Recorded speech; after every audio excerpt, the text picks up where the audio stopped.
We should be live right now, I hope. Anyway, hey guys, welcome back to the show. How you guys doing? Can you give us a 5x5 in the chat? Please let us know if you can hear us. We're really excited to get into some fun stuff tonight. Let me just make sure it's working properly. I think it is. Such an amateur when it comes to going live. Yeah, we're good. Just let us know if you can hear us. So we have quite a show for you guys tonight. I'm really excited to do this roundtable. We did a few last year before our conference. They always go over well. I have some announcements to make. Abby Lynn is going to be giving away a free session tonight, an energy reading. And well, I'll let Abby explain exactly what she's giving away. But if you are listening, we'll announce this again later. But for now, if you want to enter the contest to win a free session from Abby at the conference, please email us with your name and number under the subject Abby, and then we will choose a winner and let you know if you won. And once we get things rolling, I'll let Abby explain exactly what she's giving away. What else? Hopewell Farms CBD. They will be a vendor at the conference. Their promo code is Journey to Truth 10, and coming up in April, they will have a 420 sale with 20% off all of their products. It's an amazing CBD. If you haven't tried it, I recommend it. I highly recommend it, especially if you're looking for a new CBD. They're great people. They're going to be a vendor as well. And one last announcement, Mason Fury of Merlin's Lab. We actually had him on the show, episode 84 and episode 210. I highly recommend going back and checking out those episodes. He's going to be a vendor at our conference also. He makes these amazing pyramids along with many other products. They're fantastic, but he's only going to be there for the first 2 days of the event. So if you want one of his products, you can go check out his website below in the description, merlinslab.com or .org, I think. And you can get 10% off all of his products with promo code Journey to Truth, all caps. What else? The Telegram chat on the website. Guys, if you are looking for to share a room with somebody or share a ride with somebody to the conference, you can get on the Telegram chat via the conference website. So we had a troll on the Telegram chat, and somehow or another, while I was trying to delete him, we lost 100 members from that group all at once. And really, yeah, I don't know how it happened, but 100 people just got wiped out from that group. So if you did join that group, you might want to check again because you might have got kicked out. And it's also important that you're on that chat if you bought a live stream ticket, because those all of the tech issues will be dealt with. And if there's any questions for the live stream, anything in that regard, it's all going to be done through that Telegram chat. And the last announcement, if you guys caught our episode with Margie K recently, we have unofficially added her to the lineup. It's hopefully going to be official, but I'm confident enough to say that she probably will be joining us as a speaker at the conference. So if you guys enjoyed her show, she will be there, and we're really looking forward to that. That being said, welcome to the show, everybody.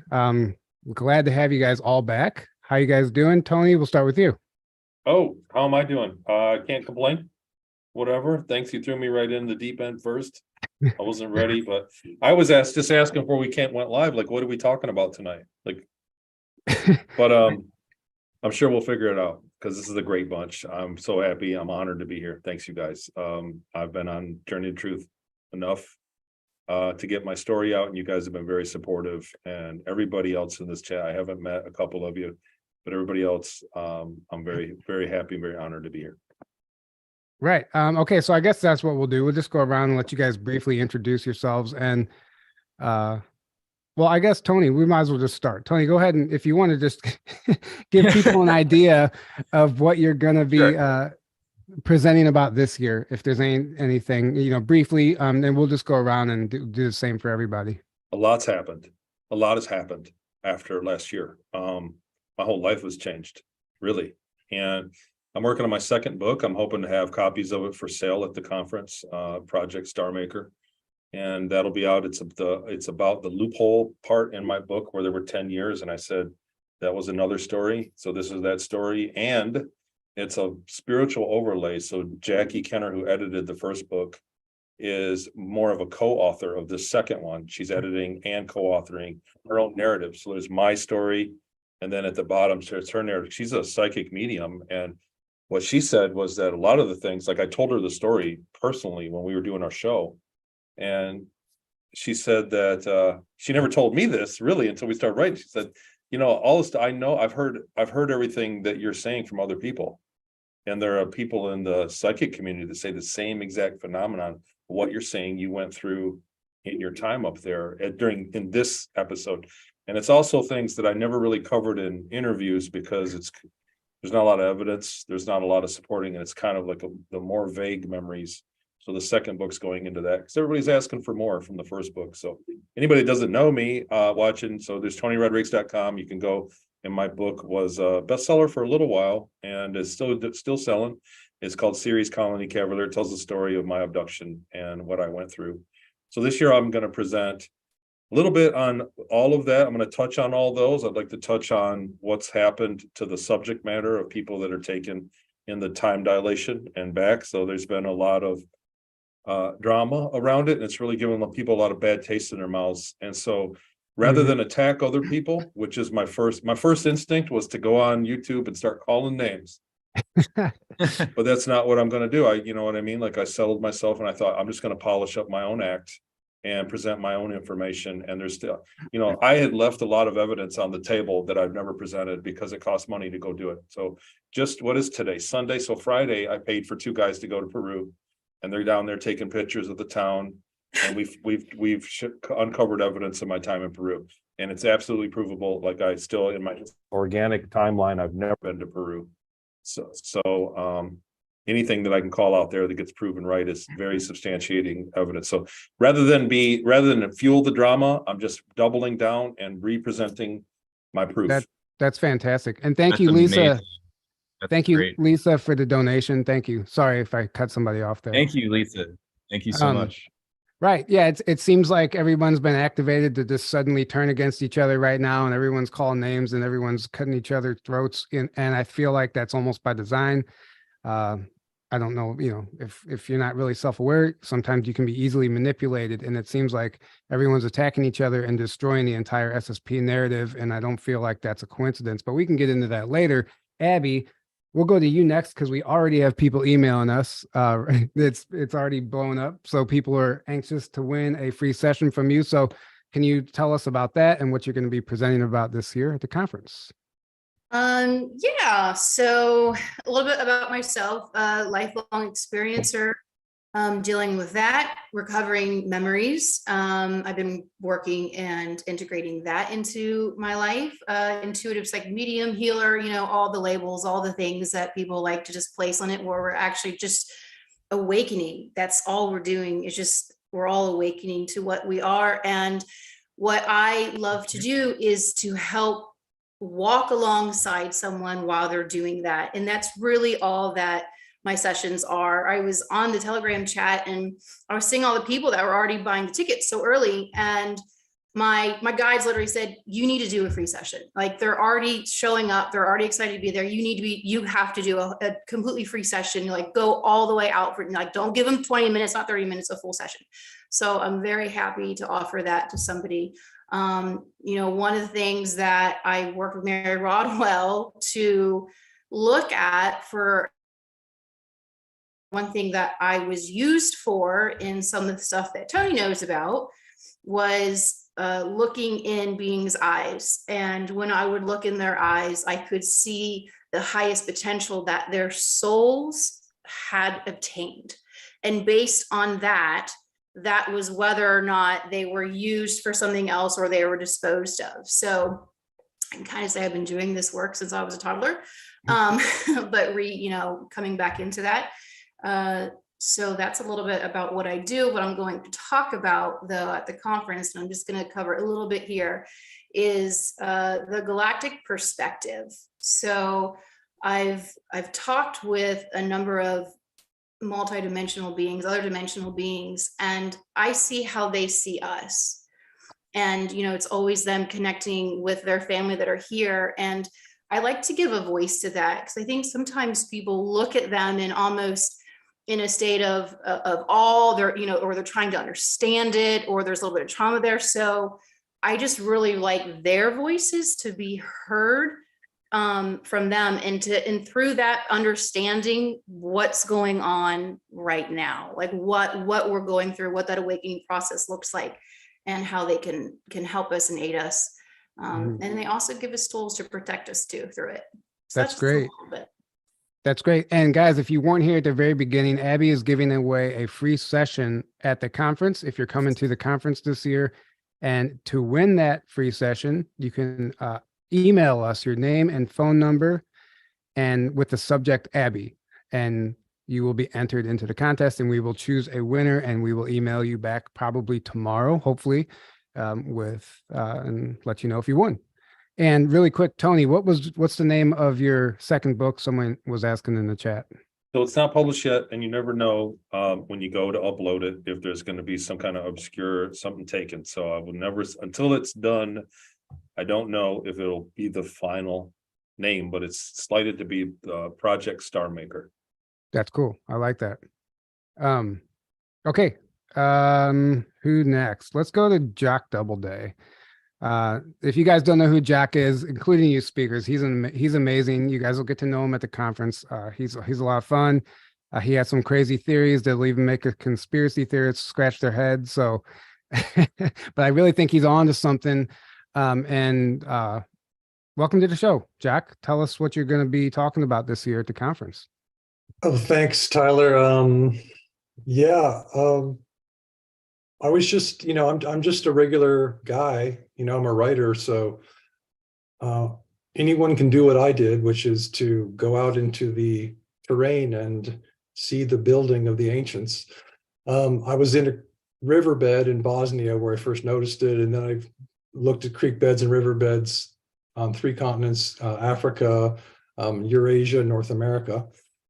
And I keep, I just went last week, I spent 3 days in Garner State Park here in Texas and making videos of the Frio River, which has got the same 45-degree diagonal sectioning of the that the rivers around the world seem to have.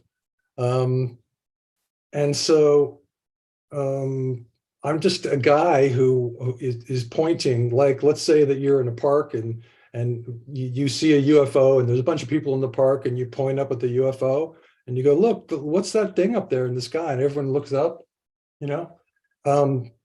that's all I'm doing. I'm just pointing at the building because the geologists missed it. Why did they miss it? Why did billions of people along with the geologists miss it? It's really simple.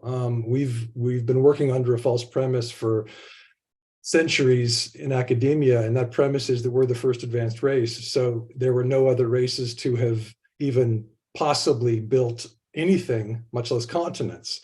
But now that we, this group of people here and the small group of people around the world who really believe this, that ETs exist, advanced races, that is, of people, now that we have that understanding through many different avenues of evidence, in particular the insiders in the secret space program, like Tony, we are able to consider the possibility that the continents were built, and that in fact Earth was built, and that other planets and suns were built. And Elena Danaan has Thor Hahn as her contact, who says that he's engaged in building suns, and so we have more and more information coming out about the building of the true ancients, as I call them, the planet builders.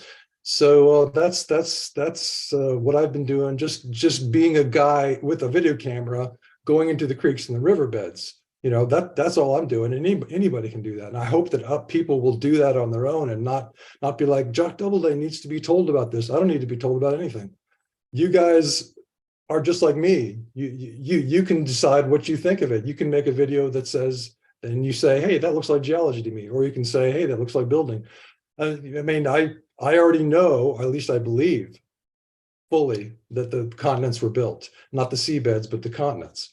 So I might be wrong, but my belief is at 100%. So I don't need more evidence from anybody. You don't need to send me that, and you don't have to send me stuff that that's antagonistic to the theory because I'm not going to believe it. I know that geology works with terraforming. So we have the later erosion of the continents that created the strata that the fossils are in. And so it's all continental concrete that the fossils have been laid in and concretized in, so we can see the stages of life. It's awesome. So geology works with the terraforming theory. So we have the two theories side by side, and we just have the ancient building, the truly ancient building in the ancient geological time span. So I just want to be the guy pointing at the UFO in the sky. I just want to be pointing at the riverbed going, check that out. Isn't that interesting? That's all I'm doing. Right. So guys, don't send Jack anything. No, I mean, you can. I'm just saying you don't need to. You don't need to be like, oh, Jock needs to see this. No, I don't need to. I'd be happy to. I'd be happy to see it, but I don't need to see it. Can you You're a reporter. You're observing and you're reporting on what you observe. Yeah, I'm just reporting. Yeah, exactly. And then you're putting the piece. Other people went to see what they thought. I mean, they might have different opinions. And you're putting the pieces together of things that forming this big picture of what's been going on, basically. Right. I mean, once we can ask the question, is what I'm looking at artificial or natural, then we can gather evidence for one theory or the other. Before, nobody asked the question. Right. And really quick, just briefly, Jack, can you explain how Nikola Tesla was even trying to tell us that planets were being built?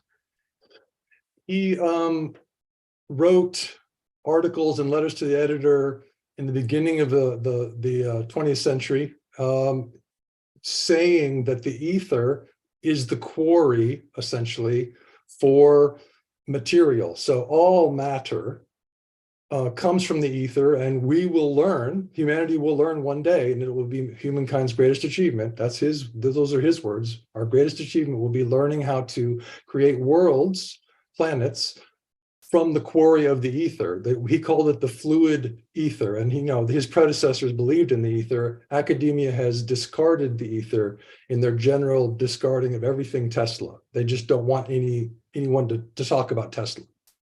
Right. Thank you for that. And guys, somebody just mentioned something about the live stream pass. I just want to throw that out there as a reminder. If you can't make it to the event, live stream passes are available for $99, and the live stream experience is going to be enhanced this year. I could say we're putting a lot of effort into making that really unique and even interactive, possibly. It's a trial and error. We're going to see how it works, but it'll be worth it. So if you can't make it, grab a live stream pass, and day passes will become available on April 1st. If you can't make it for the full event, you can come for a couple days, and those passes will be available at journeytotruthcon.com as of April 1st. We'll jump to Barry, and we'll go to Jessica. How's it going, Barry? Welcome back. Pretty good. Greetings. Hi, Tyler. I'm honored to be here and to be working with everybody on this event, definitely. I'll be talking about, I'm a lifetime experiencer, and I'll be talking about that, but more incorporating some other things, which would be earthbound spirits. I'm going to talk a lot about that and kind of about the crossing process, because I think it needs to be addressed. And some of these things aren't the separate classifications that we want them to be. And something else I'll focus on and talk about is black holes, MACOs, as they're called by Rudy Shields and others, and how they kind of are not just the fabrics of the universe, but how much they're connected consciously to the contact experience. So I go over that. And something I'm looking forward to about this is it brings together some of us. Like, I've had positive experiences. They weren't SSP, but nonetheless, there are things that are common between all of us. And I think that's what this bringing the community thing is. And, as Tony had said earlier, a party that everybody's fighting. You don't want a party where, everybody's fighting. There's some people actually exchanging information. And that's how we really learn, and we become a type 1 civilization. So those are some things I'll be addressing, and kind of, tying these things together and just expanding our modalities of contact. For example, like a lot of these beings I've dealt with were from another universe, and we're on the universal spectrum, opposed to not just galactic. These things need to start being addressed as far as us really going forward, I think, with this civilization. So that's where I'll kind of be focusing on. And I'll be working with people on some earthbound spirit release too, and things that I used to not do publicly around at the conferences previously, but I think it's about really changing things right now. So you working with people as far as, are you going to be offering sessions at the event? Yeah, sure will. I sure will. And it'll be interesting. It's always cool. I think the coolest thing about these events is just getting to meet people on a similar frequency. A lot of attendees that do that, and all that are experiencers or contacts or psychics or mediums. It's really cool, and it's a unique experience to have a platform to do that. So very grateful. Right. We're glad to have you. And you've been doing a lot of work with Jessica. You guys have done quite a few videos together, and it's really cool to see how you guys are putting the puzzle pieces together. So we'll go ahead and move to Jessica next. I also have you guys speaking back to back, so you guys can like piggyback off each other too. Cool. But welcome to the show, Jessica. Thank you. Oh my gosh. Thank you guys for allowing me to be a part of your conference. I'm really excited about it. Yeah, I'm excited. Thank you. Well, I am Jessica Jones, aka the Cryptid Huntress. Okay, and I have a radio show at Spaced Out Radio, but before I had all that, I'm a Bigfoot field researcher, and I've been doing Bigfoot encrypted field research since 2011, I guess, and I'm trained in remote viewing, and so I do a lot of remote viewing, and I didn't even know what remote viewing was until I became a Bigfoot field researcher. And the head of my team decided that we all needed to be trained in it because we were having all sorts of activity out in the field that was not just Bigfoot. We were encountering ETs. We've encountered portals. We've documented portals, UFOs and interdimensionals and all sorts of weird stuff. So we wanted to be able to look into that kind of stuff and by remote viewing it. So I kind of took off with it a little bit after I started. I went public about a year and a half ago, I guess, with my research. I waited on, I think it was like 10 years before I even went public with any of my research.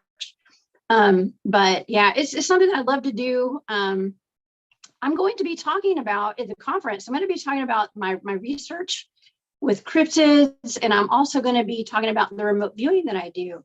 I look into stuff that's very unusual. Okay, and Barry is a good friend of mine. I've taught him how to give me or task me blind coordinates for blind targets. So he has some very interesting targets that I have looked into, including like Earth's weaponized portals, for instance, giants, UFOs, holographic mountains. I mean, I also remote view like dogmen and Bigfoot attacks and all sorts of really strange stuff. And I find out if it's real. I explore it, I look into it. And in a lot of these cases that I look into, they have some commonalities, and the patterns are starting to show up now, where a lot of this paranormal stuff that I'm looking into, it involves like where missing people clusters are. It involves underground bases. A lot of underground activity going on, things like that. So I think it's all going to tie together with what the other speakers are going to be talking about, with some of the things that I have come across with my data, with a lot of these targets. So yeah, it's going to be very interesting. I'm very excited to be a part of the conference, and I think Barry and I could probably talk about some things together, actually, with some of the targets he's given me. Yeah, I remember one in particular ended up being you're talking about the weaponized portals, and it ended up being the sun, how the sun was a portal, and you saw some stuff coming through the sun. So that would be cool if you guys could touch on that too.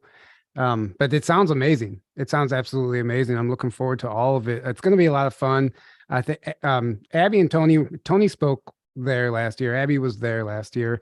It was a lot of fun. It was our first conference, obviously, but I felt like it went well, and we're hoping this one turns out just as good, or if not better. So really looking forward to that. Very cool. Yeah. It ran like a clock last year. It was a great conference. It ran like a clock. And to everyone, and to everyone, it's a beautiful venue. Like, I mean, it's warm, it's homey, the energy feels amazing.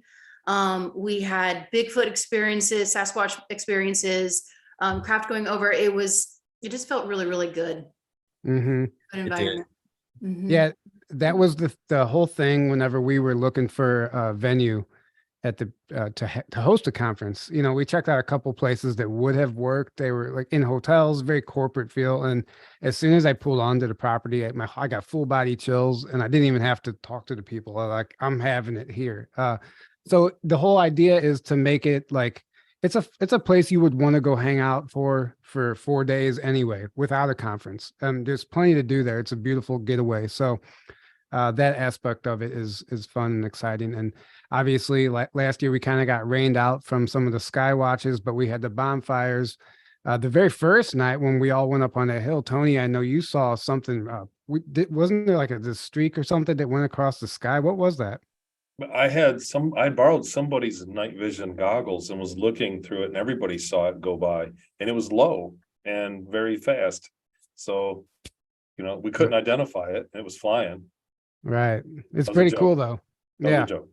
So did you guys Uh, see, this is something I want to get everybody's input on. The mainstream media is now covering starseeds. Have you guys seen that? But they're making fun of us.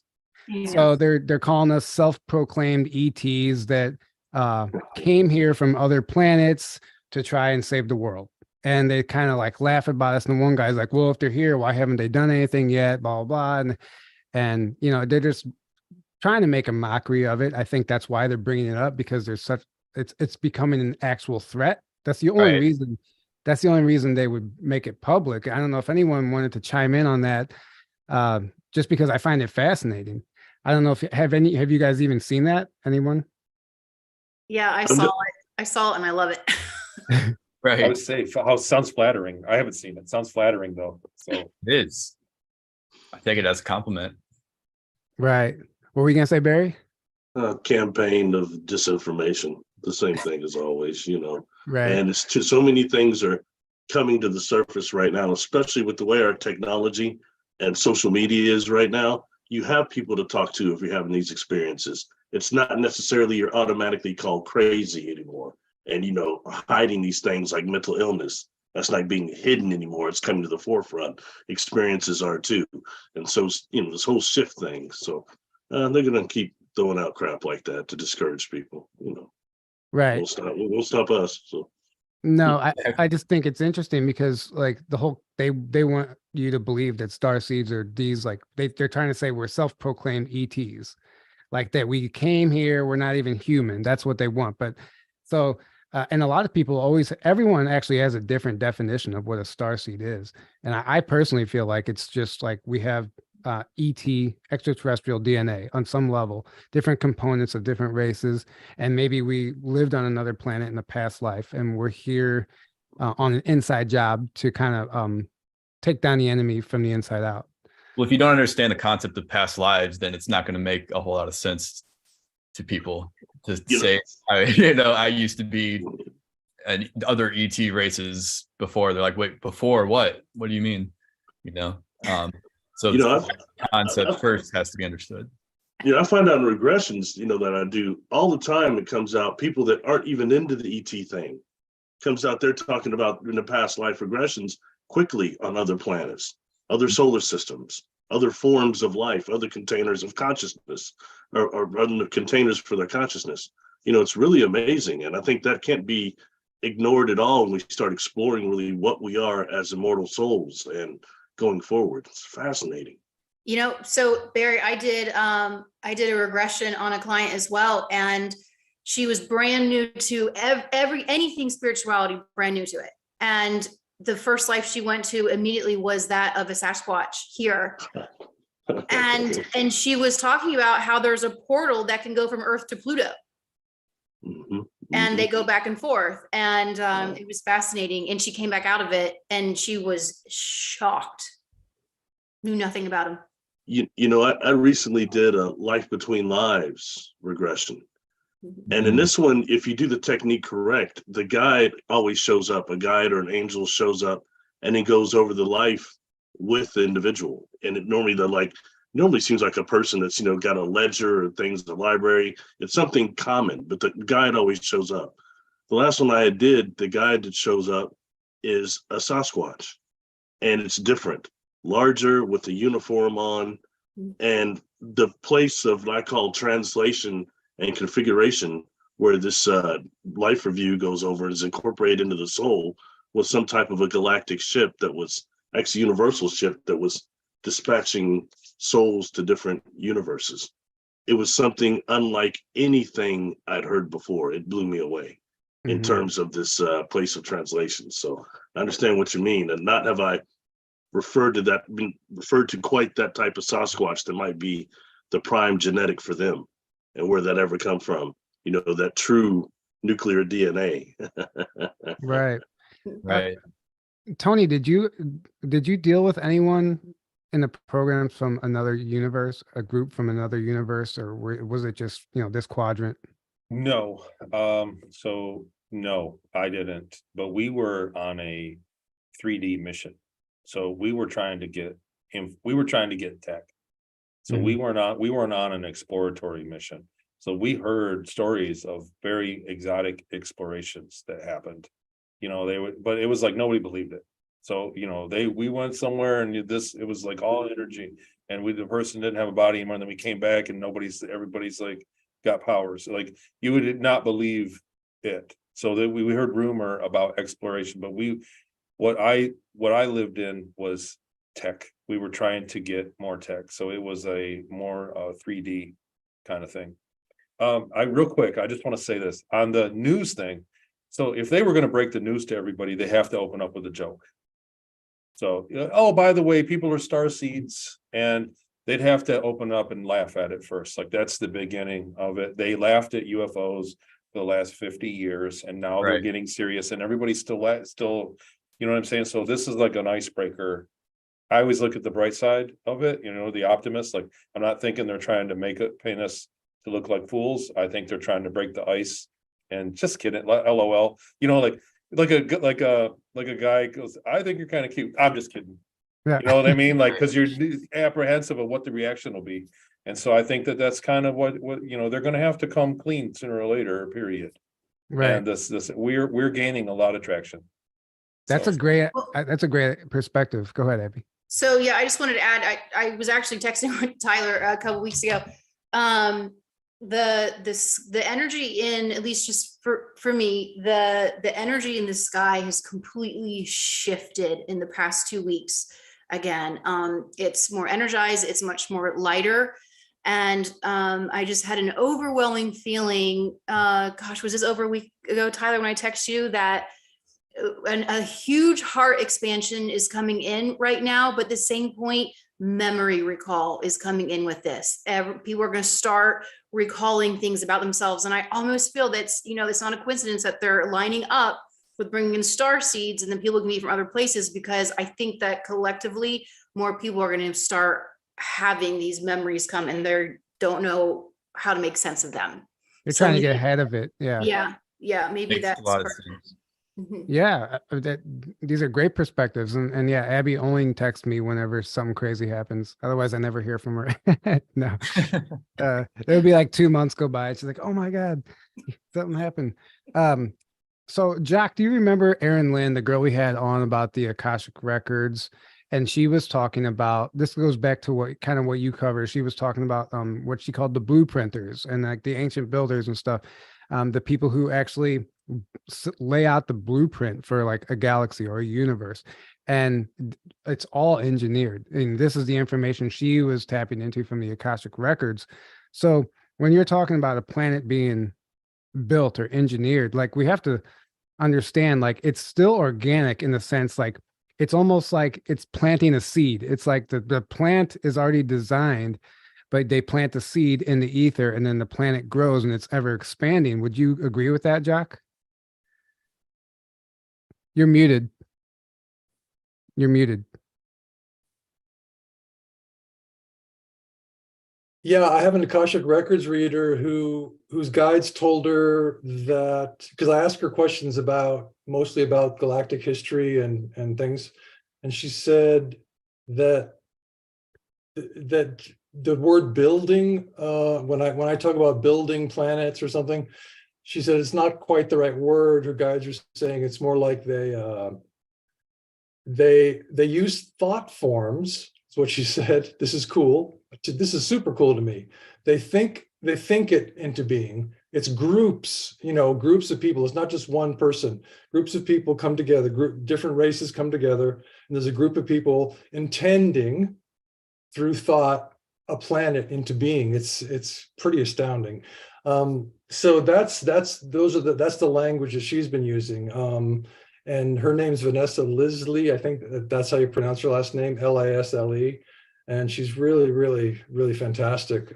So I'm looking at NASA's website right now. As you guys have been talking, I wanted to bring this article up because it's been up there for a while. It's June of 2021 that they published it. And it says, NASA's search for life, astrobiology in the solar system and beyond. And the first sentence is, are we alone in the universe? So far, the only life we know of is right here on Earth. But here at NASA, we're looking. So they're like, yeah, we're your guys. Don't worry, everything's fine. We're going to find some bacteria on a planet somewhere, because they're telling academia and all the media, they're informing them that we are the only planet in the universe with life of any kind. This is astounding to me. That's a joke. Right. That's, yeah. Exactly. And go ahead, Abby. Okay, I want to share something that Jock was talking about in terms of blueprint. So I've done some work on blueprint. I saw a crystalline planet. So these were crystalline beings, and they were, I saw one walking from behind, and you could only really tell they're crystalline because every so often a little fractal might come off of them. And so it kind of made a form, and then it turned, and the minute it turned, then it put a human face on it. So I could see, so this could literally project anything that you needed it to project. So what they were doing on this space was, there were, just like Jock was saying, there were groups of beings and there were these pools. Okay. So what I saw was a rectangle, and they were coming and gathering around, and they were looking down at this pool, and they were, what I witnessed, they were building a planet. And so they were conversing over, because again, these were all blueprint beings. They had access to it, and they were discussing what type of dirt are we going to put in there, what type of soil, what type of plants, what type of beings. And they were playing trial and error, literally like putting it down and watching and seeing how it could be. They also showed that is also, people here on planet Earth, where they're having these, like this person popped up out of nowhere and then they just disappeared. They also at this place had abilities to do that as well. They could essentially like and then scan to go to any spot, and they could themselves go down into this little portal and show and be somebody, whoever they need to be for a moment, and pop right back out. And so I don't know if this would be like timeline manipulation in order to help things go forward, but they had, these same beings had the ability to do that as well. Right. And go ahead, Jock. Well, Vanessa was saying that her guides are telling her, her Pleiadian guides are telling her that the universe, the source is experimenting, and therefore that the universe is play. So that makes sense to me that creative beings exist. In other words, beings who are interested in building a planet, just like we would build anything that we would do in an artistic way as humans here on Earth. It's just it's playful. It's everything's an experiment. It's like, does this work? Let's see if it works, and then let's build another thing around the thing we just built to see if those two things will work together. And so, this idea of the universe as play is so key to me, because I get too serious, like really too serious about everything, and I need to keep reminding myself that it's all an experiment. We're all here to it's all a big party, basically.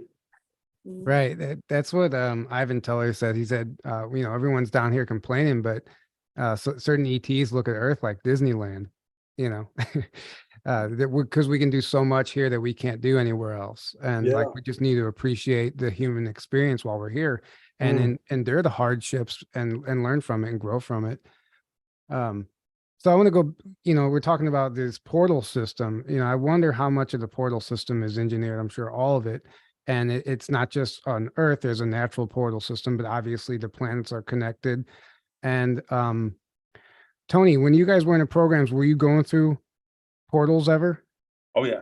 So a lot of there are natural portals and there are artificial ones, but they were limited. They took a great deal of power to make. So you couldn't just, you know what I mean, get the portal maker and plug it into your wall and go out to the moon. It took a great deal of power. And in fact, they were limited. The ships were limited by power output.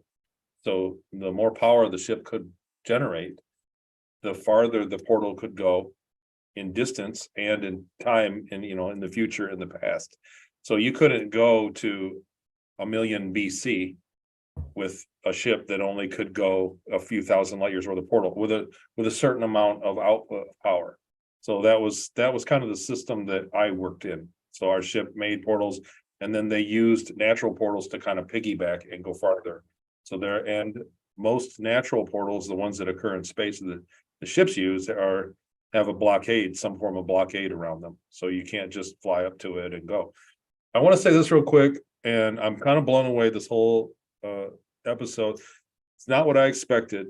Jock, I can't wait to hang out with you in Grafton, because you guys are literally talking about the subject matter that I thought I kept secret for the last 7 years of my next book. Was where I worked in a crew. We built a star in the M51 galaxy, and that's what I was laced out to do. That's the entire book. And I told people, I went on the record back in 2015 about it, but that Jackie knows the story and very few people, because I thought nobody's going to believe this.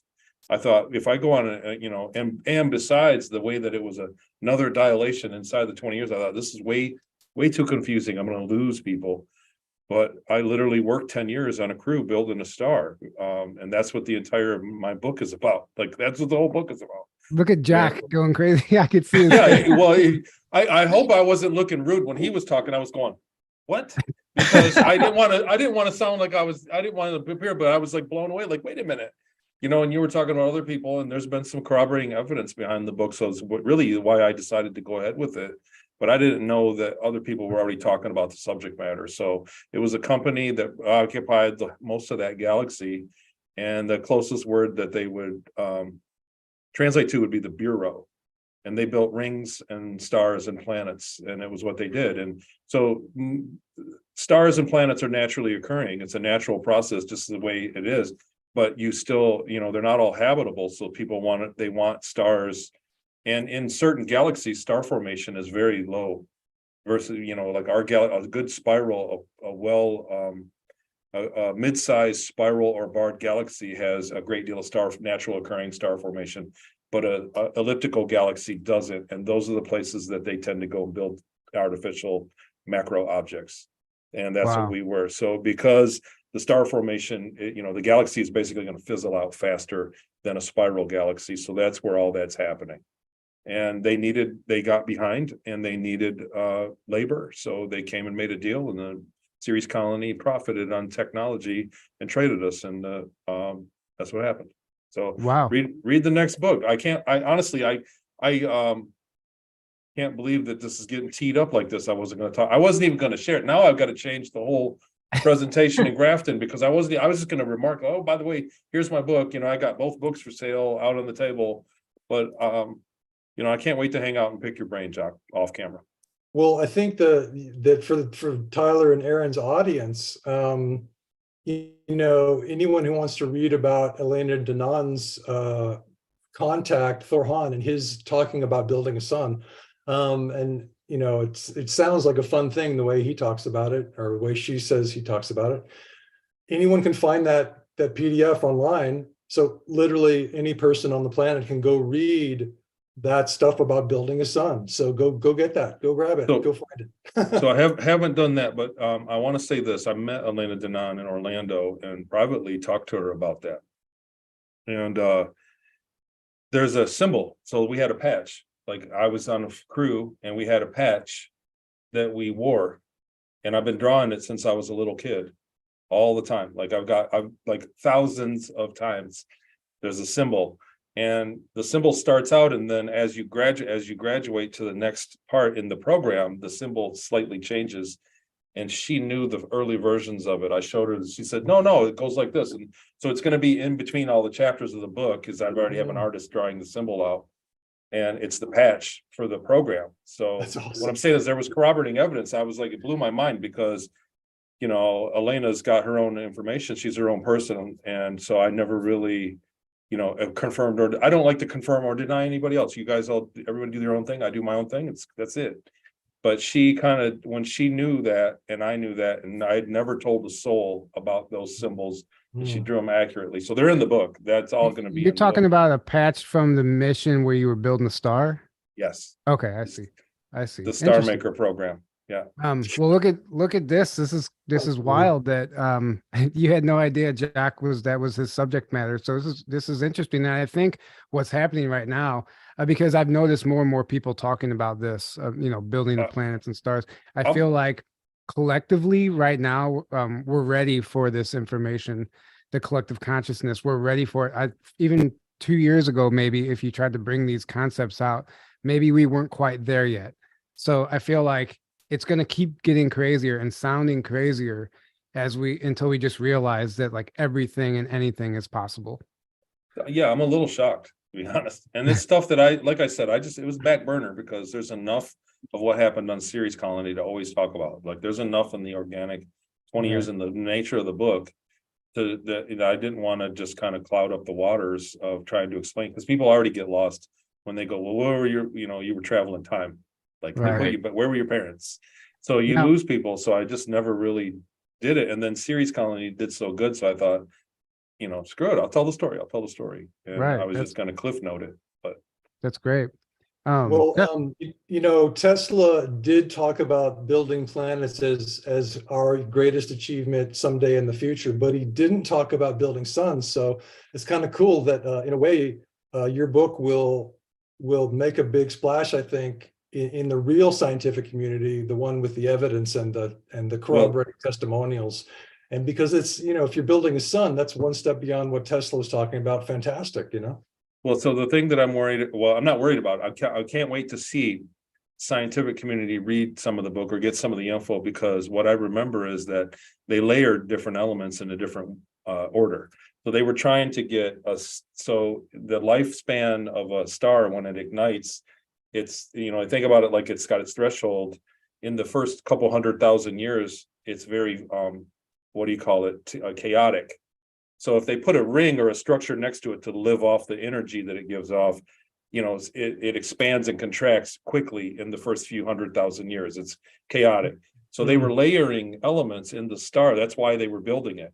So that because they had built other stars and they can't use them for 500,000 years because it's unstable. So they were trying, that was the star that we work on. They were layering elements in it to try to make it stable right out of the gate.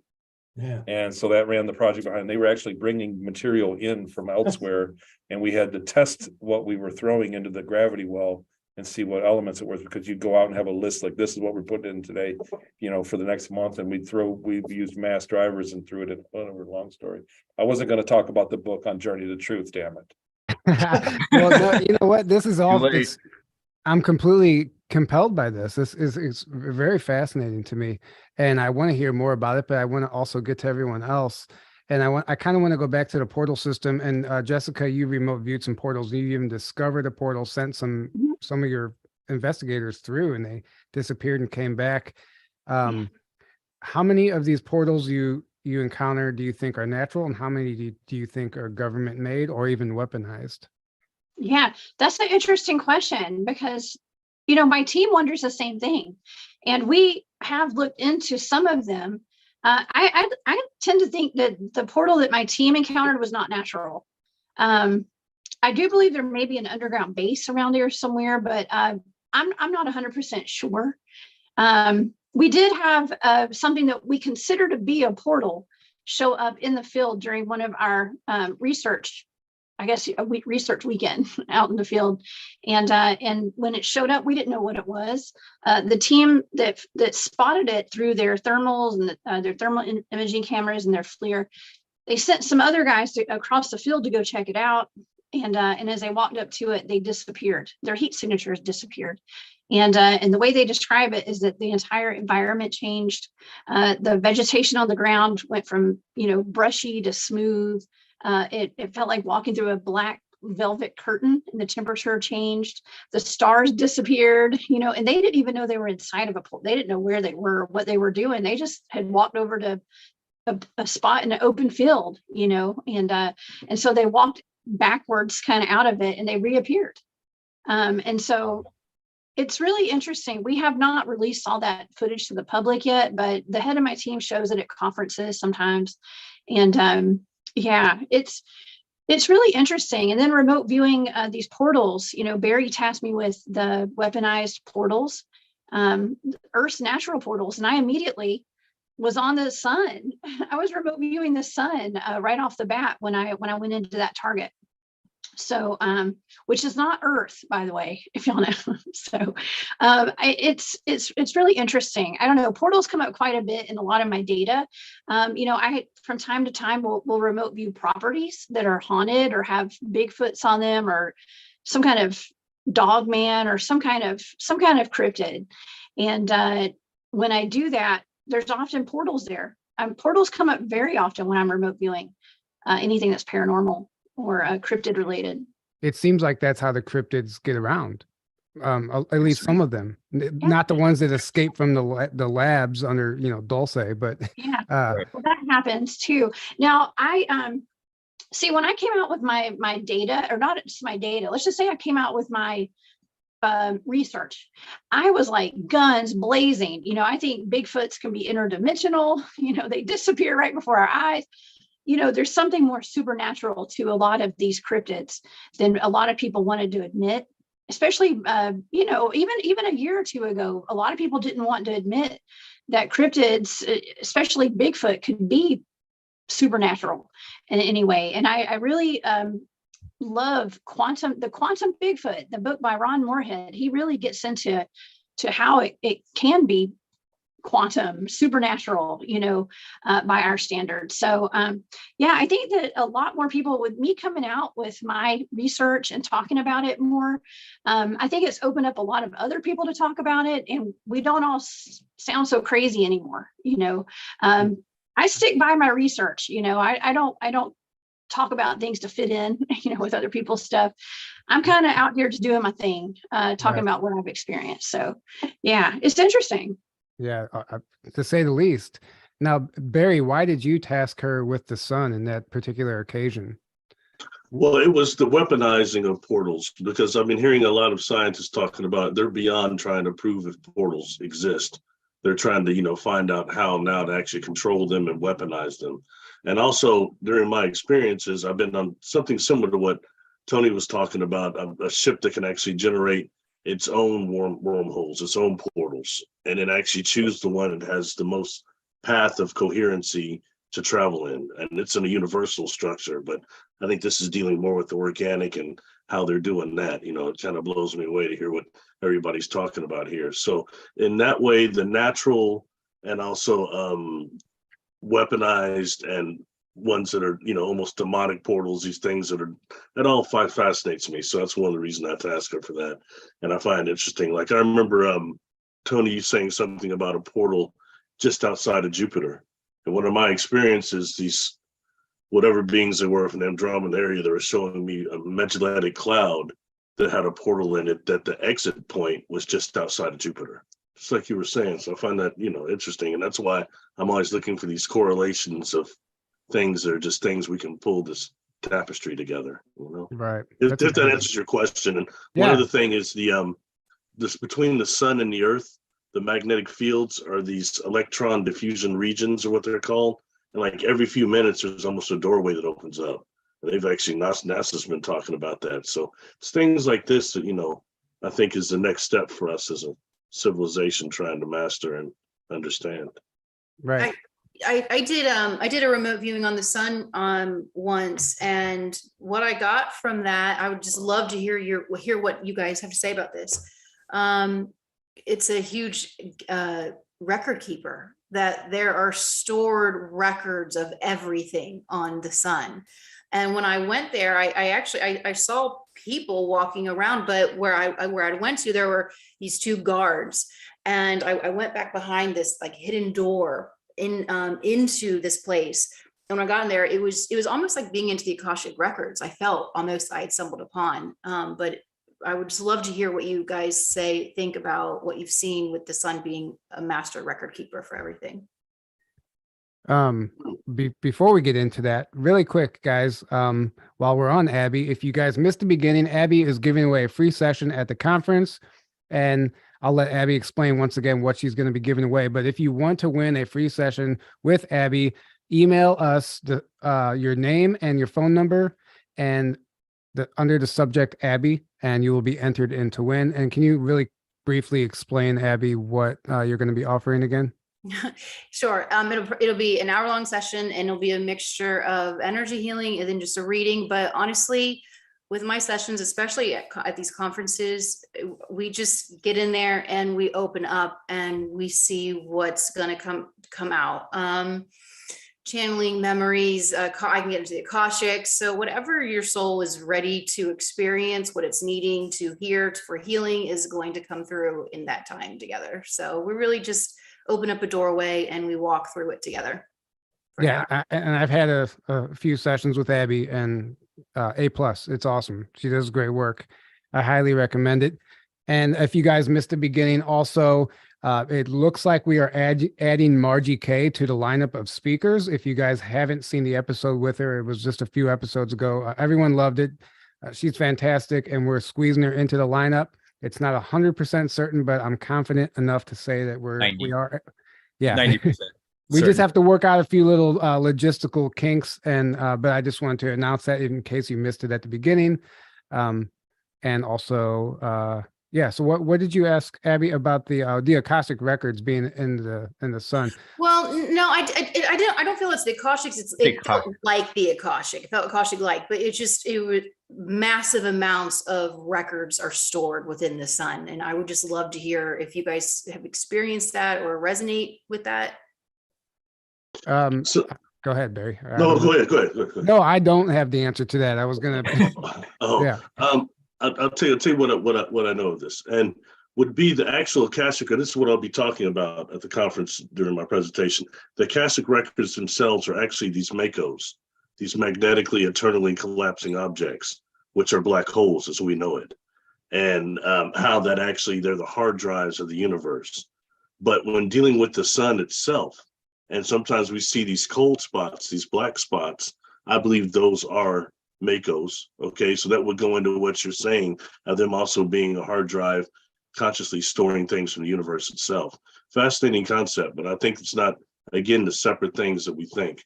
And the sun is full of those MACOs, just like Earth is. So it's like constantly being updated with it's conscious. Everything's intelligent, right? So it's constantly being like automatically updated every instant, is what you're saying? Mm-hmm. Yeah, like the MACOs themselves are like inside of what we call the accretion disk of a black hole is actually everything of the universe is being recorded. The same as like the quantum hologram thing, kind of. And that's a constant updating. And if you're going to the inside of the MACO, that's going to be the beginning of the universe to the outside to where we are now. You know what I mean? Right. I think of that looking similar to the accretion disk, but it's inside, wrapping around information there. It's fascinating. That's what, the data that they're finding from the observatories are saying. So, right. Yeah.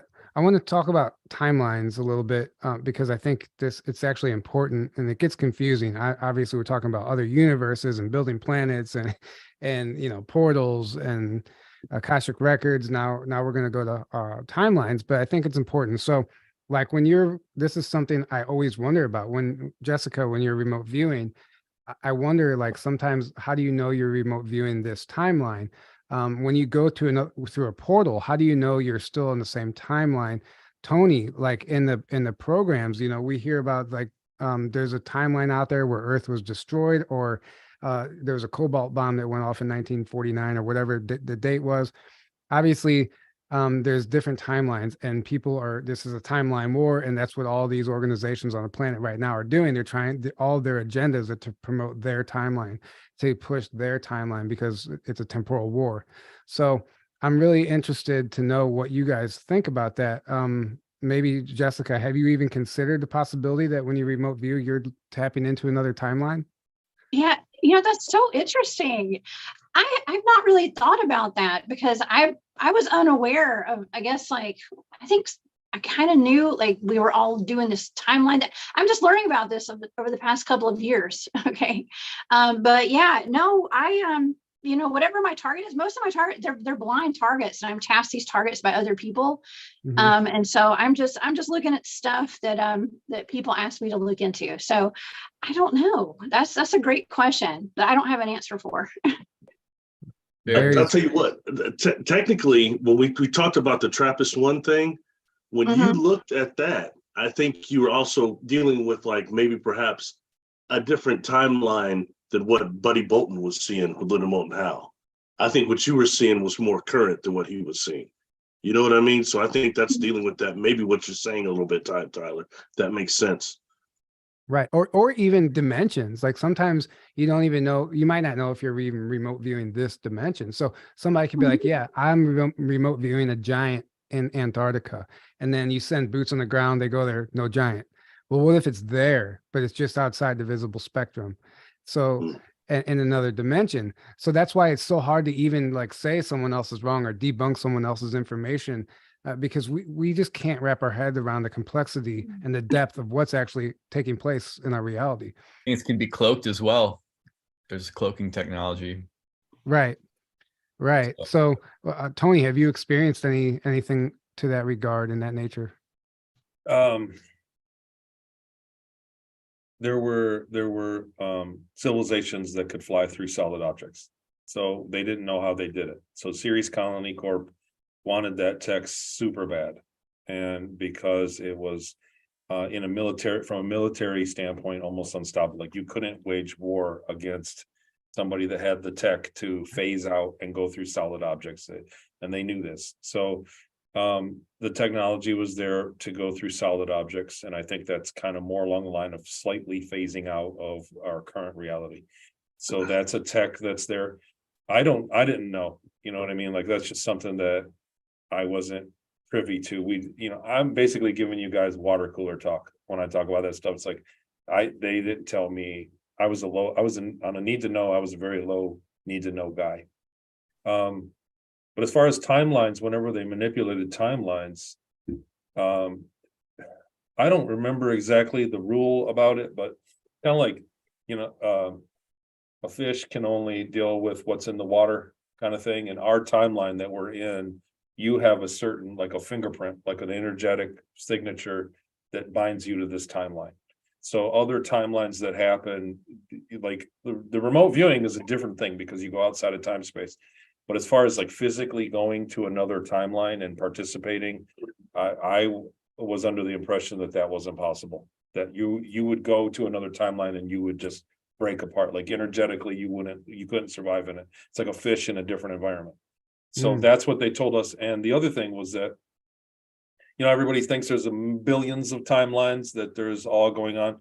That wasn't what I was told in that time either, that there was one timeline and you could change it, and everything instantly changes on the singular timeline. So there are different ones when they change it, but it's the main flow of timeline. But by and large, I think that we as humans in, the world today are not built to think about time correctly. Like, I don't think that we have the capacity to properly think about the mechanics of time. Right. We're inside the petri dish, so we can't even look outside of it. So that's whenever you talk about everybody believes everything always, very open-minded, spirituality, reincarnation, UFOs, time travel, you get a glazed stare, because most people just can't think about it. I've noticed that's what the most objections I've seen to this SSP stuff is, the whole 20 and back information. Like, a lot of people can't comprehend how you could spend 20 years be age regressed and brought back to the point that you were taken. Like, they're like, wait, wouldn't you have been missing for 20 years? Were your parents looking for you? Wait, didn't that affect the timeline when that happened? Like, didn't it Me too. whole new timeline? Like, people have like, how is that possible? Dude, I'm still working on it. Like I still like just this week, I've got a VR, like a software thing that I'm using to build software with here, my new endeavor.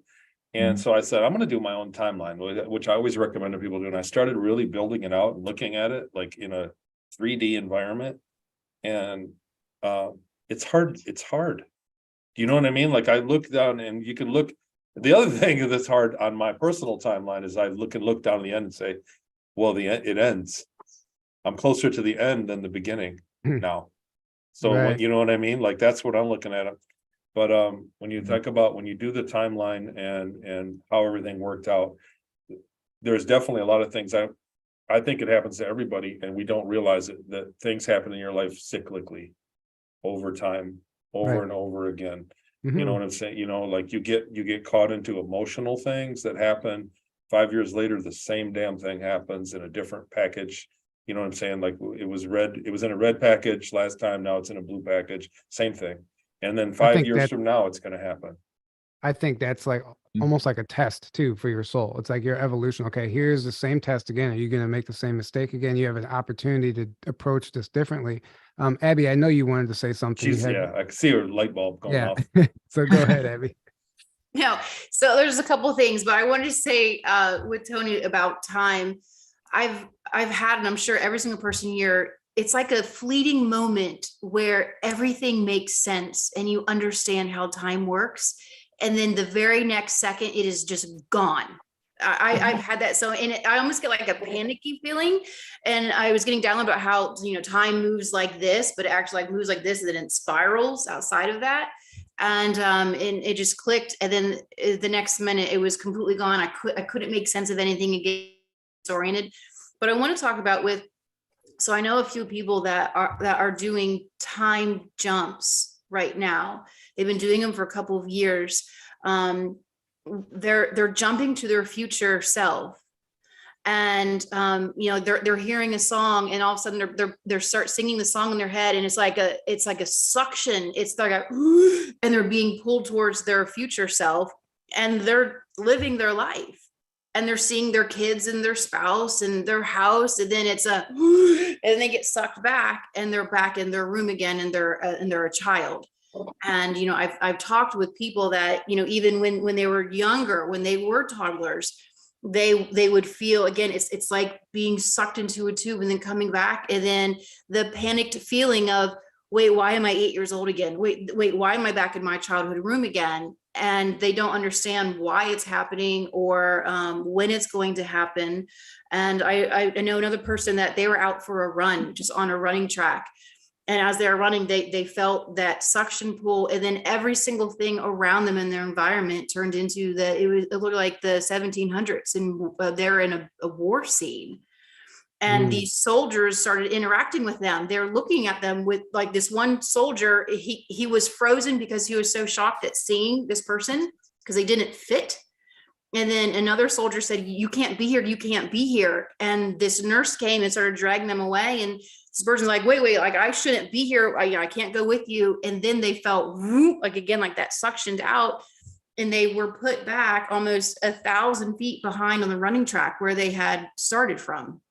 And it actually took them about 3 days for that memory to come back into their brain, because it took them that long to interpret everything that had happened to them. So it's interesting. But again, everything that I've heard from different people it's that suctioned feeling of being moved through time. It's interesting you brought up your future self.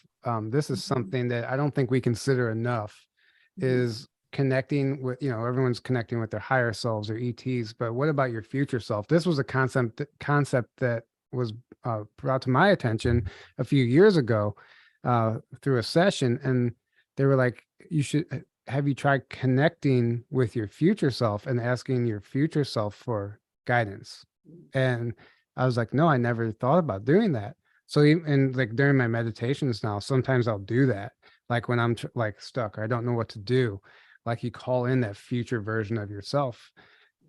it's just really interesting concept that you're explaining. These people were going and experiencing their future and coming back. I don't think enough, maybe people do think about that, but it's something that really I wasn't aware of. I just think it's interesting that it's happening around this time period for a couple people. You know, why is their future self coming back into this moment for them? So, Right. You know, a lot of times during the contact experience, some of these beings that we're encountering are us from the future. It's hard to accept that at sometimes, you know, but sometimes you wonder why certain beings are interested in you, and especially on the collective level that they do it, Mhm. you know, so. yeah, and some of these beings that are coming here are you. It's That's not, what you I know, think he yeah, means. it's a parallel. It's another version of yourself. Yeah. You guys are baking my brain over here. Like I said, it's you can't win. I'm not built to think about time. Sound like This is Captain my Janeway. thinking.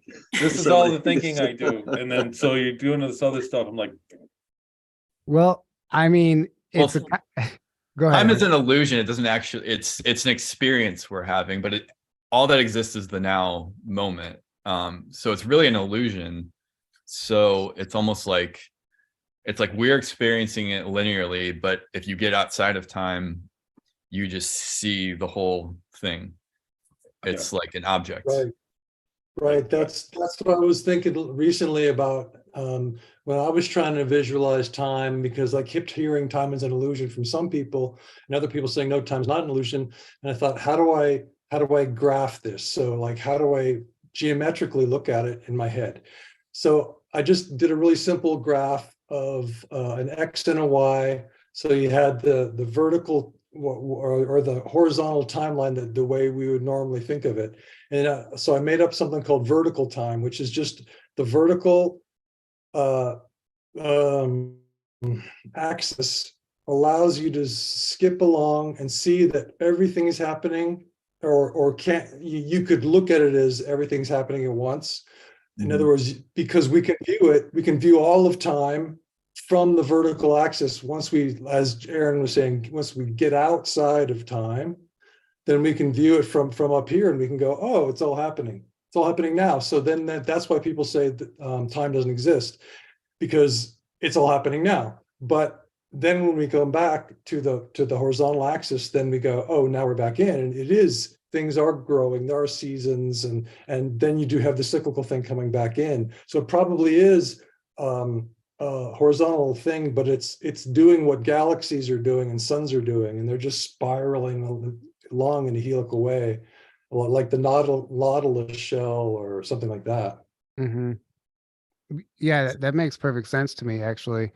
And I think like the past life regression concept, like in reincarnation, some people say the reincarnation cycle doesn't exist because time doesn't exist. So everything's now, or like a past life regression, you're actually just not really going into a past life, but it's just Like a parallel life. It's a parallel life. Yeah, Better way it's to think all about it. happening simultaneously. So even if so let's just say I transition, I die a transition, I could technically go back to a point on the timeline that might be ancient Egypt, even though in this lifetime we've already done it. But you could technically go back and do it because it's not really going back. Does that make any sense? Or do I just sound crazy? no, it's like a big choose your own adventure book. Sound crazy. No, it's just like a book. You're born, there's only so many outcomes that you can do in your organic life. You get to choose your own adventure, and then it's going to end.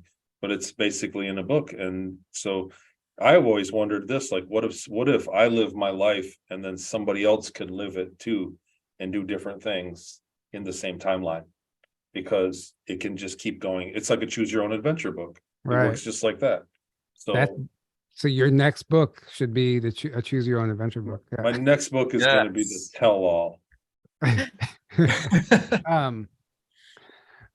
So I don't know how long. I don't want to keep you guys all night. This is extremely fascinating.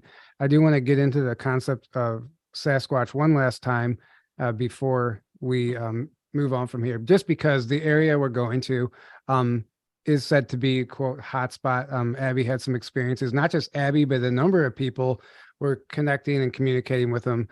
They even have signs on the property, like, please be like Bigfoot, do not litter. They have like this Bigfoot like statue thing. The whole area, the setting is perfectly fitting for or what you would call squatchy. This really freaking out blows right me now. away to hear you say that. That blows me away to hear you say that right now. Why is that? Sorry, I don't mean to interrupt. I don't mean to interrupt you. I'm sorry. That please. Go for it. that took it to the next level. And I'll tell you why. I've been discussing this with Jessica. Okay.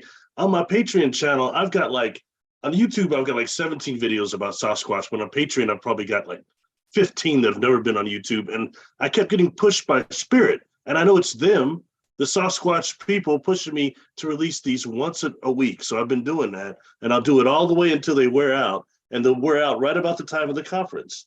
And now you're saying that that's a hot spot. That just, sorry, I didn't mean to interrupt you, but I mean, just No. there are no these synchronicities that happen with this whole thing. It's beautiful. So sorry, I didn't mean to interrupt you. That's- Tyler. Wow. You're not Amazing. interrupting me because I wanted you guys to chime in on that. That's- Thank you. Yeah, that's incredible. Wow.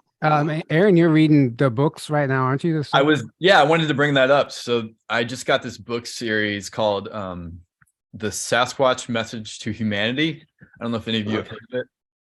It's written by a guy that goes by Sunbow. They're incredible. I highly, highly recommend these books. It's basic. So hold on, let me go back to I have it pulled up on Amazon. So this guy named Sunbow, he received and transcribed these messages from an elder Sasquatch named Camus in 2015 while in British Columbia. And he said the Sasquatch asked him to disseminate this information. And he has 3 books. And they're incredible. It's like the whole history of our planet, of them, of who we really are, of like everything. It's like everything. Mhm. So it's incredible. It's called The Sasquatch Message to Humanity. And there's books 1, 2, and 3.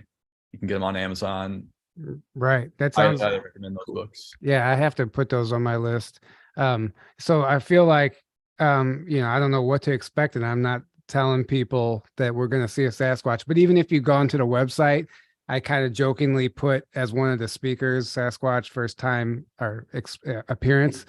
So just trying to create that energy. And like what I like to do, I used to do this before I went to ECETI, start connecting to them now. Like start letting them, like trying to reach out, connect with them and let them know you're going to be there. And who knows what might happen. Like last year I had a crystal from my room end up in my car. It was a really weird thing. It blew my mind. I still can't wrap my head around how that happened. I know I brought it into my room and I thought I lost it. And then it was in my car when I went out to my car. So I don't know how that happens. Either way, I know you remote view. Were you going to say something, Barry? I'm just picking this up, and that everyone should check out you guys' video over, what is it? Sasquatch, oh my, the mine, the crystal mine. Yeah, the board camp crystal mine camp. video. Yeah. I forgot what I titled it, like aliens, Bigfoot, Sasquatch, oh my, or Yeah, something like that. Yeah. Orville. Anyway, yeah, go check that out. But as far as like Jessica, I know you're a field investigator, a field researcher. Like what type of things do you look for in particular? Are you looking for like the physical evidence, or are you like trying to connect with them energetically, or both? All of it, absolutely. And as a matter of fact, there's a very well-known Sasquatch type creature up there called the Grafton Monster. And I've actually had people ask me to remote view that before. So Really? it's really cool that we're going to be up there in Grafton. Yeah, I go out looking for evidence, of course, but I'm a remote viewer. I'm a person who likes to experience these things, the beings out there. I don't take all that equipment. I'm what somebody called, I think it was this week, they called it low tech. I'm low tech. You can tell by me having trouble getting on Zoom today. I'm low tech. Okay. But, it's more of an experience kind of thing. And yes, we do connect with the beings that are out there before we go. They know we're going to come out to where we research and before we get there. And sometimes they come to me. even in my house. Okay. So it's all a matter, it's all energetic. It's very energetic. So yeah, we do get the evidence and all that kind of stuff. But at this point, we've been doing it for so long. We know the Bigfoots are out there. We know the ETs are out there. We're kind of more into like trying to find the portals and things like that now, and I'm not going to say we graduated from Bigfoot on my teams, but there's a lot more out there. But yeah, we do connect on an energetic level before we even get out in the field. I think that's huge. I think That's it's huge. crucial. It is. And probably part of the reason you're successful. If you go out there with a gun trying to hunt them and kill them for evidence to show the science community, hey, they exist, you're never going to see one. They know Even if you don't have a gun, if you just don't have the right intentions or right mindset, they know you're you could have a gun and have good intentions. I mean, sometimes you have to. Or the that. places we go are very, very dangerous, and so some people, occasionally we do need to protect ourselves, but not to harm any Sasquatch, whatever. And they'll know that as well. Like if but they know that they know Right. the intentions. It's all energetic, very much so. Yeah. Mm-hmm. Abby, I know you want to chime in on this subject. she's dying.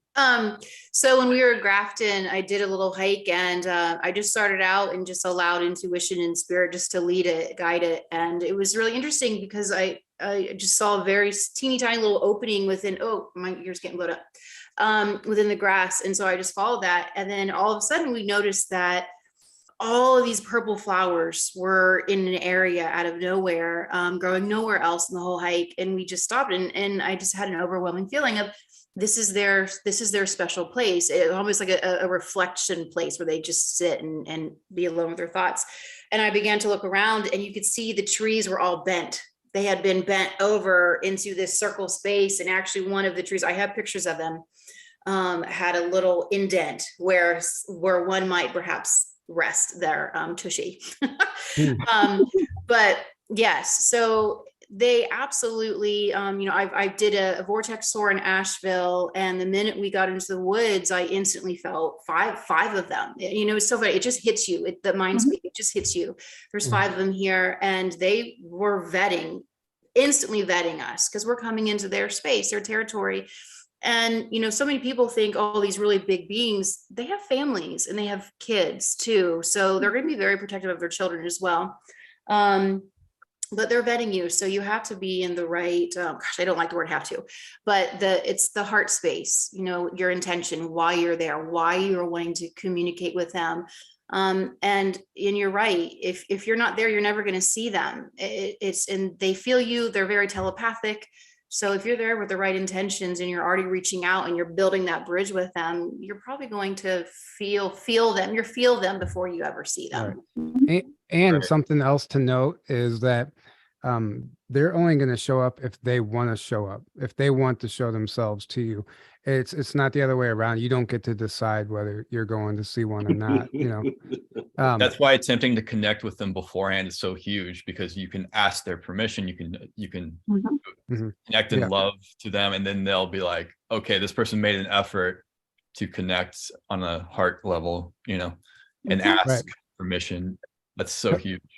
Tony, go ahead. It took me years to accept the first time I went to speak at that ranch in Washington, that 2 weeks before going there, I started just obsessing about looking up albino Sasquatch. And I was on Thinker Thunker, all that stuff. I didn't recognize that as telepathy and communication, but that shows how much they can also anticipate the future. Very fascinating creatures. Right. Yeah. Tony, are there Sasquatch in space? Absolutely. Yeah. I don't think they're indigenous. I think they're ET. And so everybody that sees a moose in the woods, they say, and then they describe it, they say, we saw a moose, it was at the tree line, then it ran off. Everybody that sees a Sasquatch says, we saw a Sasquatch at the tree line, it disappeared. They never say it ran off. They say it disappeared, all of them. So, and then most of the sightings statistically are not in the deep woods, but they're in more rural areas around neighborhoods, out in the swamp next to the neighborhood. When I was a kid, there was a bunch of sightings in our neighborhood. And like a few weeks before that, there was a storm that came through, and there was a forest where all the trees got pushed over. and we were climbing up in them. You could walk up in them and you could see in the neighborhood. And then boom, there was like Bigfoot sightings all over the place. And then fast forward to recently, I was watching some show and they were like, yep, we find trees pushed into other trees. So that's a triangle you can walk up it. And that's so when I was a kid, that happened in a forest near us, and whatever. That's my Bigfoot knowledge. So they do that to climb it, like to walk up it. Interesting. Who knows, man? Aliens are weird. I love it. I love it. By all the evidence that I've seen in this documentary called Speaking of Sasquatch, it's fantastic. They've got tons of evidence that they left behind. The Sasquatch, left behind all this evidence because they're interacting with the people, and they're interacting by leaving, you could call them offerings, but to me, it's more like it's just communication. It's playful communication. Speaking of a playful universe, they're the epitome of the playful, like you say, heart-centered, Tyler. Heart-centered, therefore playful. Like children are heart-centered and playful. That's exactly the feeling that I got from what they were talking about in this documentary, which is a free YouTube documentary. Anybody in your audience can go grab it right now and watch what they say about the people who interacted with them, what all the evidence they gathered. You can see the pictures that the Sasquatch drew for the people that they knew, their friends, their heart friends, in their playful way of saying certain words that we have, like the word flowers. They were trying to say this word flowers. They like this word flowers, and they have a different way of saying it, maybe, and these beautiful sketches that they made. It's so that the evidence for them is there. If people sort of are wondering if it's real, or are they really and the main theme of this documentary was that they are interdimensional beings from our perspective, but from the Sasquatch perspective, all dimensions are one. Wow. So they move from what we would say from one dimension to another very easily, but for them it's just one thing. Right. It's not like just like the frequency spectrum is one thing, but if you're in part of it, suddenly you go to another part, you're like, oh my God. They're just able to raise their frequency and lower it at will. Right. It's right. It's not that's like exactly what I think must be happening. Yeah, it's not like they're doing some fancy magic trick and right. It's just a natural way of living. Pretty fancy. Right. I mean, it is. To us, it's fancy, but to the fishbowl humans, as you were talking about earlier, we're in that petri dish or that fishbowl. So to us, it's like, wow, Right. Does anybody have anything else they'd like to add before we start wrapping this up? And I'm going to go around and give you guys a chance to let the audience know how they can follow you and find you and what you have coming up also. So does anyone want to chime in on that before we move on? Time's up. Yeah, I'm going to add this.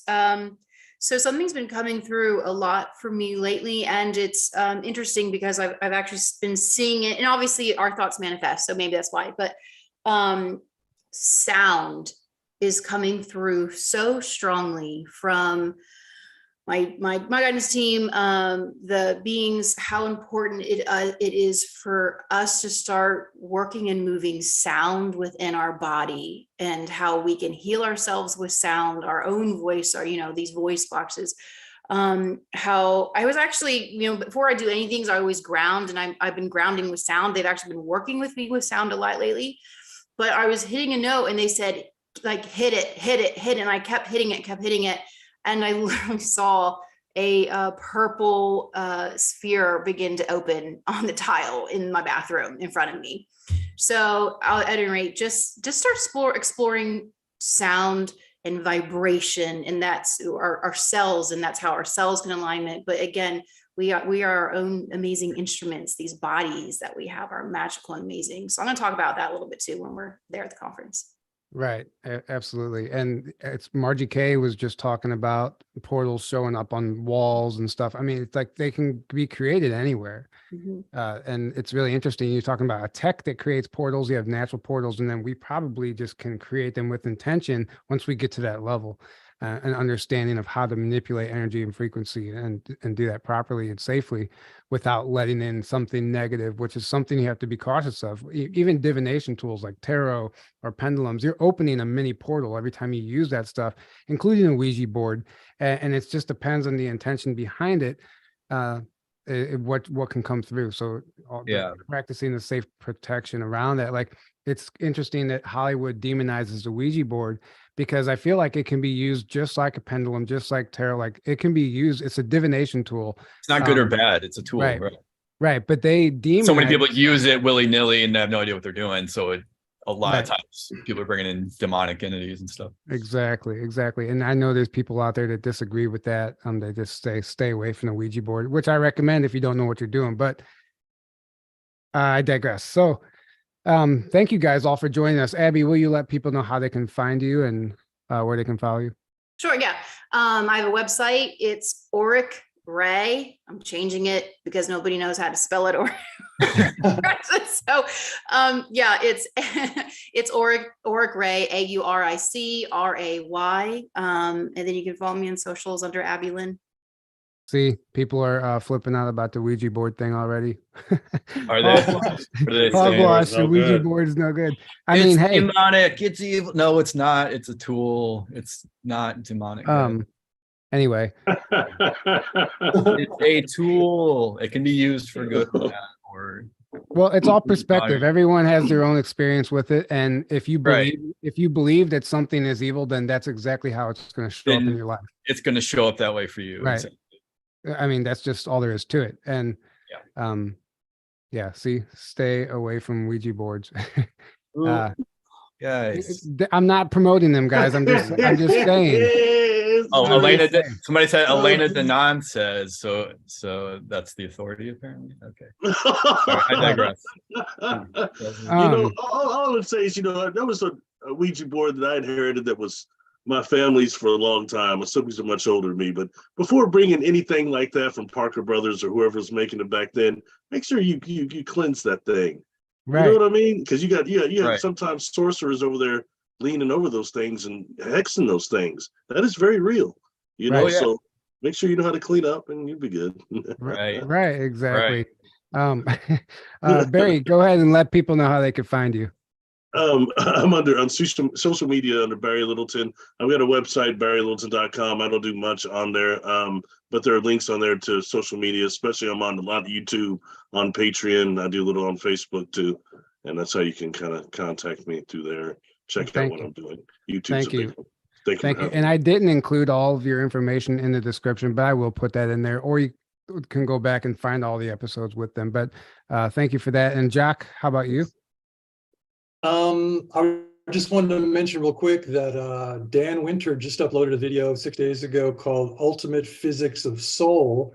And you're talking about black holes. And I think that the imagery we have of black holes is negative because that's how they've been presented to us by academia. And I think that what black holes really are is they're portals, and they're allowing energy in to our universe. So, and Ken Rolla, in your last interview with him on Journey to Truth, he said that the body's full of little tiny black holes, which I don't think we should be afraid of that term. I think we should change the imagery around it. If we think of it as a portal instead of some kind of star-sucking demon in the universe, then I think that's a better way of talking about it. And Dan Winter talks about the soul and about consciousness itself, consciousness being this tornado of plasma inside your brain that is being narrowed down to a point by your intention. And from that point, that what he calls the pin, what's it called, that camera, the pinhole. The pinhole camera, like that. Once you get to that point, then you can see, then your third eye is seeing through that tiny point, and you can see everything through a tiny point. But it's like that little point is, I think, that what he calls impulsive. It's like centripetal force. It's pulling in like the gravity well of the sun. Tony, you were talking about the gravity well of the sun. It's all the same thing, that there's the gravity well of the earth. It's an impulsive, this is what Dan Winter is saying in many of his videos, that it's all about the impulsive force. And that's what's creating from the ether, for instance, with the planet. Well, It's creating the planet that we know of. So I think that black hole idea should be narrowed down or refined to a portal for energy. right. Well, and I think that's what it is. Back in 2019, when I was in Hawaii for a conference, Dr. Sala actually talked about how the same thing. He said every atom, at the center of every atom is a mini portal or a black hole. And he kind of covered that back then. I mean, so this isn't necessarily a brand new concept, but it's, I definitely think there's something to it. And I think you're right. Can you let people know how they can follow you? Yeah. If you go to An American in Bosnia, that's where my articles are. If you go to YouTube, just find my channel, Jock Doubleday, and you can check out the Artificial Riverbeds playlist and things like that. And then he's also on Facebook too. If Oh, you yeah. guys, he's always posting stuff there that gets pretty shadow banned, but Yeah. yeah, thank you so much, Jack. Jessica? Yeah, you can find me at thecryptidhuntress.com. That's my website. I have a YouTube channel, The Cryptid Huntress. I saw somebody in the chat asking it what my last name is. I forgot to put it up here. It's Jones. I'm Jessica Jones. Yeah, I'm a weekend host at Spaced Out Radio, and I sit in for Dave Scott this week I've sat in for him a couple of nights. So you can find me at Spaced Out Radio every weekend, 10 p.m. Eastern, Saturday and Sunday night. And yeah, I guess that's about it. And I've got a Facebook page. It's Jessica, the Cryptid Huntress. So that's where you can find me. Awesome. Thank you. And Tony will skip you. No. Go ahead, Tony. Just real quick in closing, I want to say that the last year saw a lot of the community, truther community, not just secret space program or abduction or spirituality. It saw a lot of fracture, a lot of people pointing fingers, a lot of agent provocateurs. There's been a lot of bad blood that has boiled up. And it's really heartbreaking because I see friends on both sides. Like I've seen people that my friends got attacked by my friends. And I always wondered how long it was going to be until it happened to me, right? But I just want to say that in the coming year, I think everybody should kind of just pause. And we were trained to hate the opposite opinion through the whole election cycle for that whole 4 years, nonstop. We were trained. Everybody was subliminally trained to be PO'd, and it boiled up. It just carried over. So we need to unwind. I think this year is going to be a big year.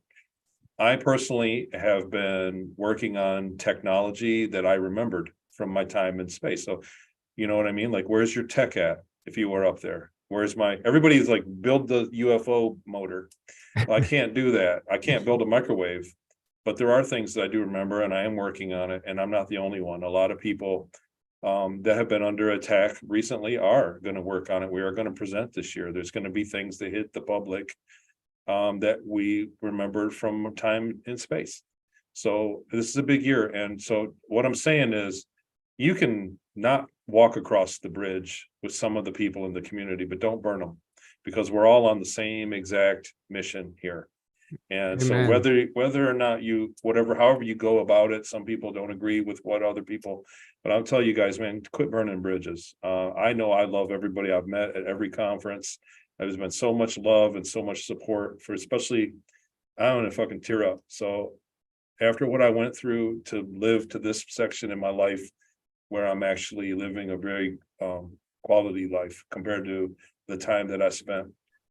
And so to see that kind of crumble away and see the people negatively impacting each other really is heartbreaking to me. And so I'm trying to work, you know what I mean? Like, get everybody back on the same page. Yeah. And so I'm really happy. I'm very honored that you're going to have me in Grafton to present, and I'm going to take the gloves off, and I plan on having a really good presentation there. I'm really looking forward to the things I'm going to share this year. So Awesome. Thanks for that. And I just wanted to let the crowd know, man, just try not to hate everybody. Don't burn the bridge. So that's all I'm saying. Right. Just don't Hey, burn the bridge. You don't have to walk across the bridge, but you don't have to burn it either. So I love you guys. You can find me on TonyRodriguez.com. I'm on Facebook. I have a Patreon, Talks with Tony, but it all links from my website, TonyRodriguez.com. It'll get a revamp when the book comes out. The book's slated, hoping for middle of April for the next book. And then I'm off to Sedona for a conference there. And then the following month is you guys at Grafton. I can't wait. Last year was a highlight. You guys, that conference, it's hard to throw a conference and you made it look easy. You guys really, it ran like a well-oiled machine. It was an absolute amazing experience and a highlight of my whole life. And so I'm looking forward to it again. So thanks. And I'm happy to be here again. wow. Thank you Love for you guys. that. Thank Well you. said. Well Can't said. wait to see you again. Thank you I'm so glad much. I ended with you, man. Yeah. This is beautiful. Don't start it, I'll finish it, man. Thank you so much. And it was such a blast last year. You know, Was. I said that last year before I even planned the conference, or while we were planning it, I went on an interview and somebody asked me what my goal was. And I said, I just want everyone to have the best time. I want them to walk away from it saying they had the best time of their life. And that was my main intention.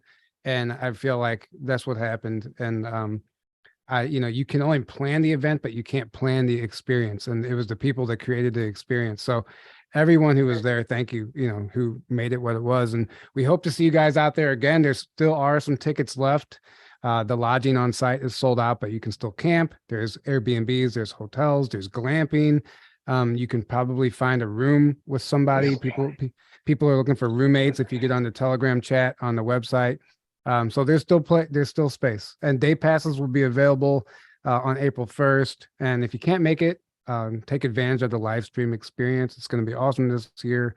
And all the information is available at journeytotruthcon.com. And I guess that's it. I'm going to go ahead and wrap this up. Thank you guys so much for joining us. Thank you guys in the chat. Thank you for the donations. Thank you for all the support. Thank you guys so much. And I'm not ready to end the show because I'm not even on the right screen, so I can't even say goodbye. Let me get to the right screen. Anyway, good night, everybody. We love you. We hope to see you at the conference. Thank you so much. And until next time, have a great evening.